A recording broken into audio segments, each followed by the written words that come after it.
Now then, villagers who say heavy traffic is a blight on their local roads and is putting lives at risk are tonight taking action in their campaign for a bypass. There's people living in Flockton in West Yorkshire are voting with their feet by staging a protest walk on zebra crossings to show just how bad the problem is. And they already have thousands of signatures on a petition urging Kirklees Council to find a solution. Well, Lisa Adlam is live there for us tonight. Lisa?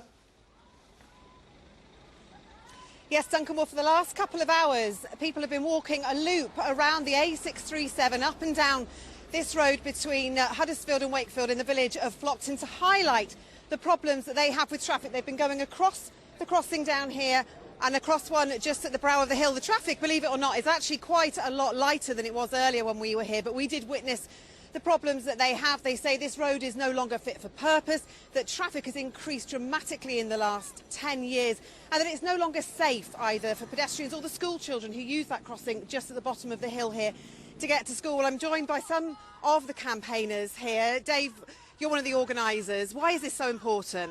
It's very important for the village. This bypass has been required since the 1930s. It goes back historically a long way, and it's getting worse and worse. I've lived here 30 years now, and it's decidedly worse than it was then. It's been passed through government on a couple of occasions.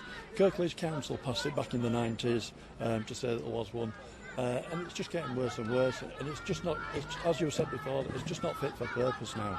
Briefly, Councillor Richards, you're a local councillor, you're in favour of the bypass? Yeah, absolutely. I mean, you see the strength of public feeling, everybody's out to support this. We've had the 20-mile-an-hour zone put in, and it's met with an indifferent response from some people, but it's slowing the traffic down.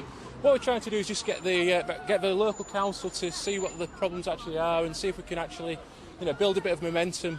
We presented a petition to, Dave and his colleagues are presenting a petition to our council on the 17th of July, which will hopefully provoke a full council debate in September. So the three councillors who represent the Flockton area are going to be speaking on behalf of the residents. OK, and some of those residents are over here, Shay and Jed, you really want to see a bypass. Jed, you told me why earlier. Tell me again. It's the speeding, really. Me and my nan have walked across the road before, we've nearly been run over. It's just so fast. I think the bypass is best, and 20 miles per hour, I just hope it all comes together. OK, well, thank you everyone for talking to us tonight. I should just quickly say that Kirklees Council say it would be difficult to deliver a bypass. They do point to the measures they've brought in, the 20-mile-an-hour zones, banning of HGVs, but as you heard there's been an appeal for a bypass here since the 1930s, and residents say they are still going to continue with that campaign. Lisa, thanks very much indeed.